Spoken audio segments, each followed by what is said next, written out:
prayer should not be the last resort. It should be the first recourse. Maraming mga pagkakamaling hindi na sana magagawa kung nag-pray agad.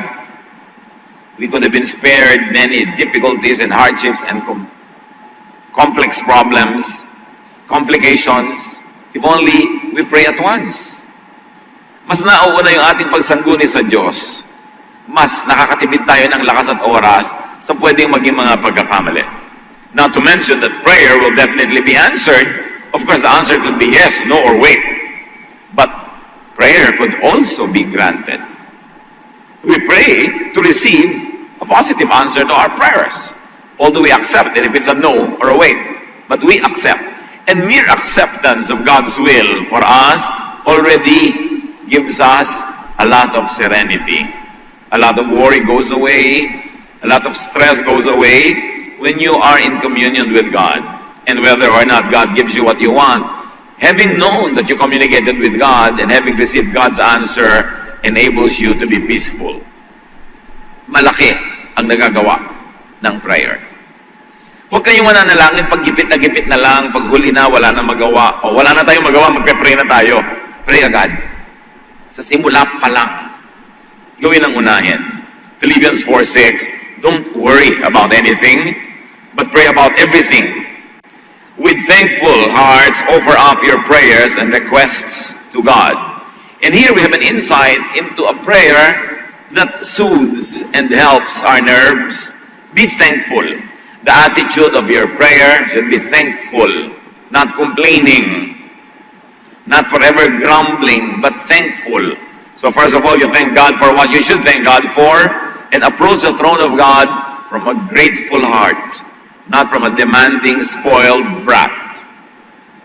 At pagka tayo pasalamat ng pasalamat, hindi man natin laging naaalala tuloy natin na oo nga pala, maraming dapat ipagpasalamat, maraming dapat ipagbunyi at ipagdiwang sa buhay. So what do you do with worry in your life? You cross out worry and replace it with thankfulness. Be thankful because we don't deserve anything from God. And when God does good to us, and He always does that, then we should be thankful. Pag thankful tayo, kumakalma na agad tayo. Tumataas ang presyon natin pag yan ang mareklamo eh. Pag magkagalitin, pag maraming expectation, hindi naman nangyayari, naiinis tayo, nagagalit tayo, na-stress tayo, and it's bad for our health. But to have less to worry about, and to help secure the future, instead of worry, plant good seeds. Many people worry because they never do the planting in the correct time. But those who fail to plant so that they could harvest, they actually plant to worry. Maraming pag-aalala nangyayari kasi hindi tayo nagtanim nung dapat oras na nagtanim tayo. Hindi tayo gumawa ng tama, hindi tayo gumawa ng mabuti. We never did our assignment, our homework.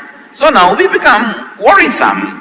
Kasi alam natin na may darating na mga pagbabayad ng mga utang, may darating na mga leveling up of things, pero pagka hindi ka gumawa ng tama, noong tamang oras, nagkakaroon ka ng alalahanin.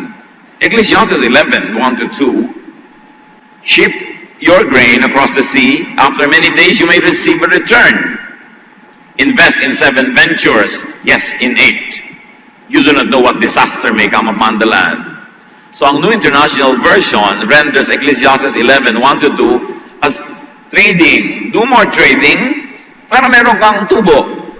Mamuhunan ka, magnegosyo ka para ka kumita, at mag-diversify ka. Mag-invest ka in 7 or 8 ventures kasi hindi man alam kung alin dyan ang magkiklik, kung alin ang kikita.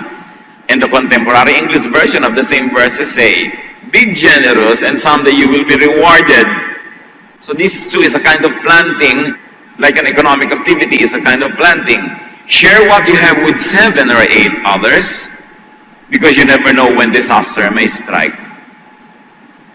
So kung meron tayong mga kabuhayan, meron tayong panahon, oras, time, talent, treasure, we share it with 7, 8 people, because you will never know who among those people would be grateful enough to help you in times of trouble. So you invest in many ventures because you don't know which really will work. However, too much diversification, could lead to disaster. Kaya sinabi, 7 or 8. Not too many. But don't put all of your eggs in one basket. Don't invest everything in just one thing. Kasi pag nawala yon, marami kang alalahanin. Planting many seeds in many places gives you more reason to be hopeful, optimistic, and positive. It also gives you chances of being pleasantly surprised by the harvest that could come. Instead of worry, sleep. Kung meron isang napaka-practical na payo para sa mga mapag-alala, lagi nag-aalala, lagi nag-iisip, itulog nyo yan. Kasi kapupuyat naman, kaiisip, hindi rin nalulutas ang problema. Puyat ka pa. Kinabukasan tuloy, lalo hindi ka makapag-isip dahil parang nakalutang sa hangin ang iyong utak. Sleep relaxes.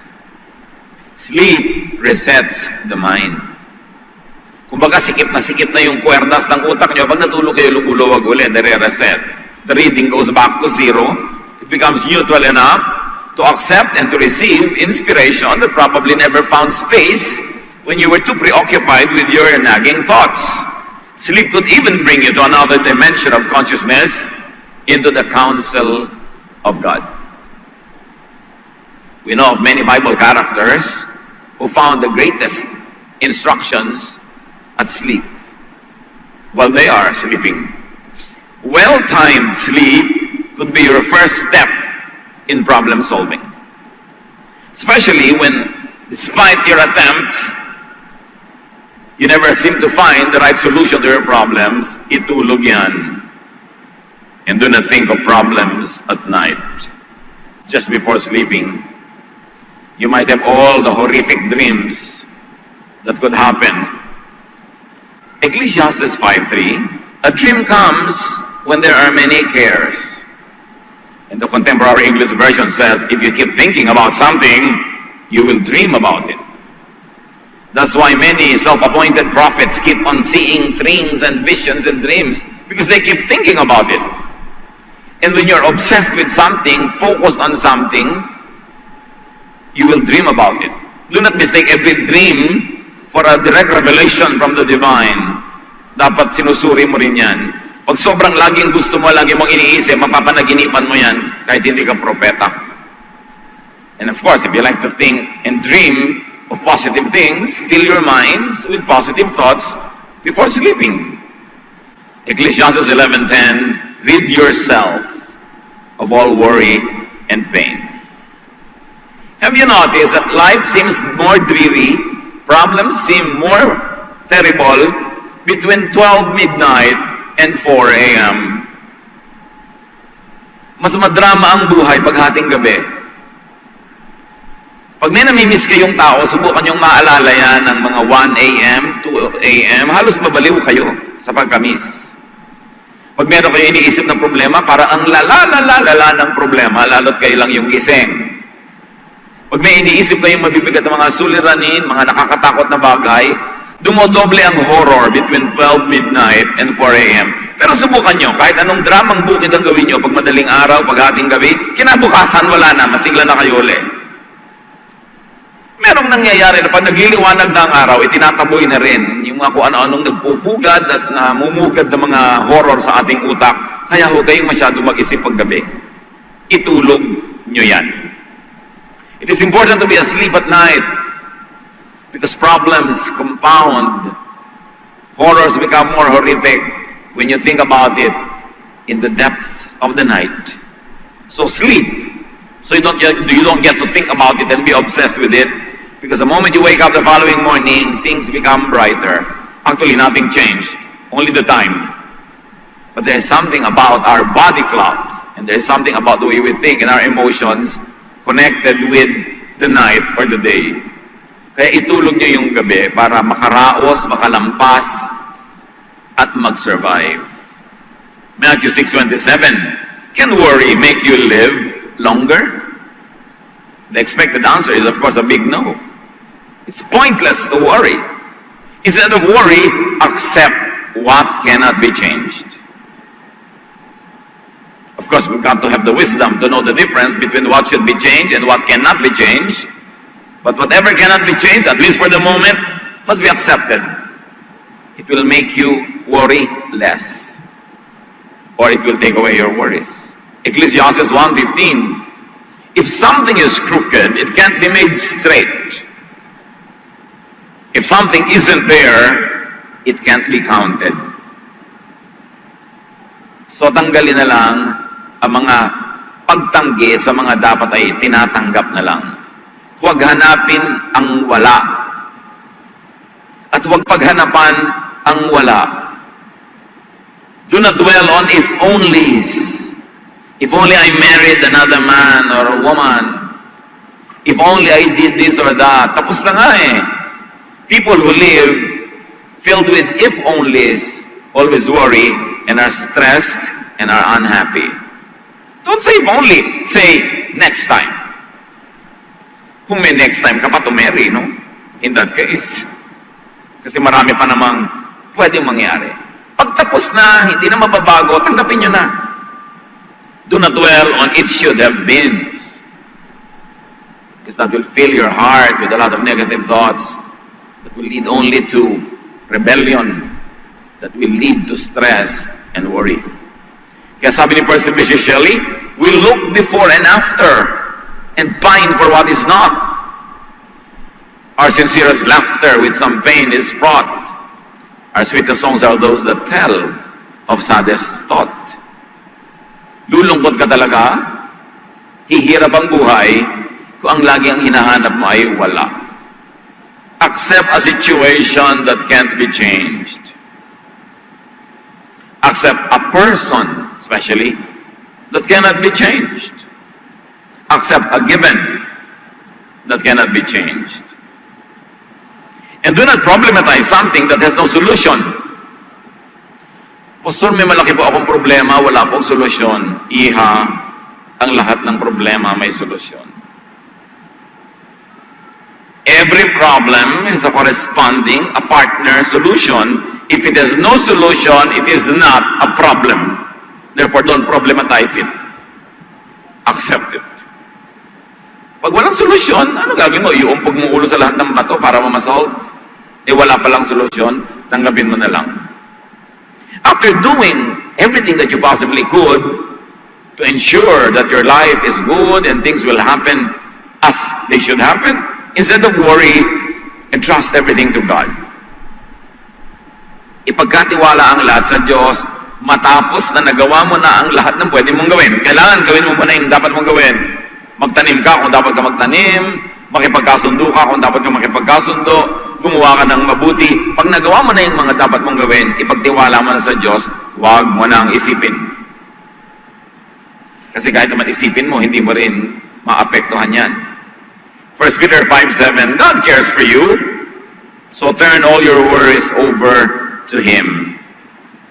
And let me be emphatic, after you have done everything you could to improve the situation, to solve the problem, turn everything else to God and do not worry. And do not contend with God. Si Job, nung may mga nangyari sa buhay niya na sa palagi niya hindi dapat mangyari, nakipagtalo siya sa Diyos. Sabi niya, hindi ko naman dapat deserve to. Bakit ako nagkaganito? Nagkasakit? Bakit ako naghihirap? Ang buti-buti kong tao. So sabi sa kanya ng Panginoon sa Job 38, 1-4, from out of a storm, the Lord said to Job, why do you talk so much when you know so little? Now get ready to face me. Can you answer the questions I ask? How did I lay the foundation of the earth? Were you there?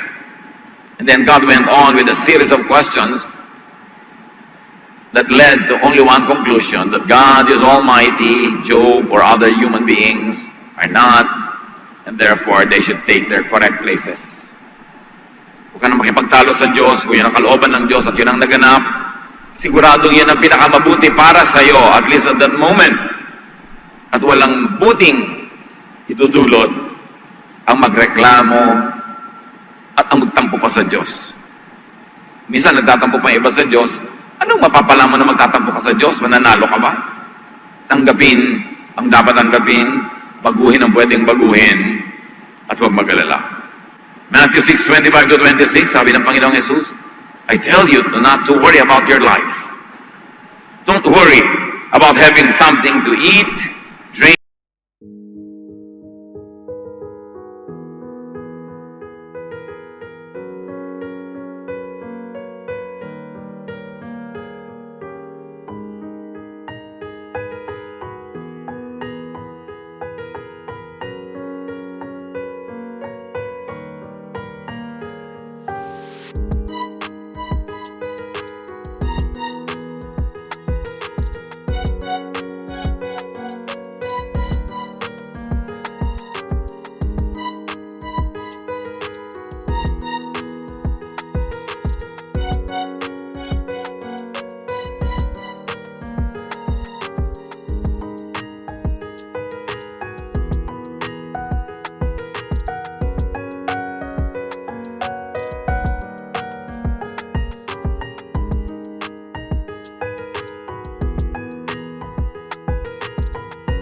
Maway sa kalooban ng Diyos. Therefore, ang nangyayari sa buhay natin ay siyang pinakamabuting pwede mangyari given all the surrounding facts of life. Kaya huwag tayong makipagtalo sa Diyos. Pero dapat laging iniisip, Lord, ito bang bagay nito? Dapat kong baguhin o dapat kong tanggapin? Kaya ko bang baguhin na hindi ako makakasakit ng iba, hindi ako makakagawa ng masama sa sarili ko? Kung kaya ko, di ba baguhin ko? Pero kung hindi, tatanggapin ko po. At kung hindi man katanggap-tanggap to sa akin ngayon, next week, next year, at least for today, tatanggapin ko para tahimik ako today. Kasi marami naman pwedeng mangyaring mabago bukas next week. Tatanggapin ko lang ngayon, hindi ko lalabanan, kung hindi ko naman talaga pwedeng palitan, and I will pray and hope na bukas, pagising ko, iba na yung sitwasyon. Marami mga tao, mga kapatid, meron sila halimbawa ang taong gustong mawala sa buhay nila pero ayaw nilang palayasin. Kasi ayaw nila saktan, ayaw nila makipagkagulo. Pinapanalangin nila, Lord, kayo na po ang gumawa ng paraan. At naghihintay sila at napakarami nagpapatotoo. Ay, salamat, hinintay ko yung paraan ng Panginoon. Nawala rin yung tao, hindi ko inaway, hindi ako inaway, hindi nagalit sa akin. Kailangan lang, naghihintay ka sa God's timing. Marunong tayong maghintay. Hindi pa dalos-dalos, hindi dinadaan sa bugso ng damdamin ng ating mga pasya. At kung wala kang magagawang tama, kung ang gagawin mo lang ay makakasira, makakagulo, mabuti pa, wala ka na lang munang gawin at hintayin mong kumilos ang Diyos. Hindi mo laging kailangang makialam, hindi mo kailangan laging actively orchestrating what happens around you. Because God is alive, and God is powerful, and God is involved in our daily lives. At napakalaking advantage sa ating mga anak ng Diyos yun na meron tayong inaasahan ng Diyos, meron tayong pinupuntahan, at sa mga bagay na din natin maunawa na ipapasa Diyos natin dahil tayo nagtitiwala sa Kanya. Ano ang mga worries niyo sa buhay? Worried ba kayo about the future? Worried ba kayo about health? Worried ba tayo about money? Worried ba tayo about social relationships, about professional situations and professional issues? Lahat yan alam ng Diyos. Gawin natin kung anong tama. Lagi tayong gumawa ng mahusay, magtanim ng mabuti, umasang aanin nun, at ipasa Diyos ang lahat. Meanwhile, don't allow worry about things that are yet to happen spoil the beauty of what is happening now that you could otherwise miss.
But then after doing enough planning, leave the results to God.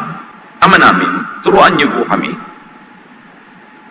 Payapain niyo po ang aming loob, yung aming mga pag-aalala. Turuan niyo kami magtiwala sa inyo, gawin ang tama, at mabukas ang mata namin sa napakaraming magagandang bagay na dapat naming malasap, ma-enjoy, kung hindi lang kami laging nag-aalala at laging natatakot. Panginoon, palitan mo ng kapayapaan. Palitan niyo po ng inspirasyon. Palitan niyo ng kaliwanagan. Palitan niyo ng lakas.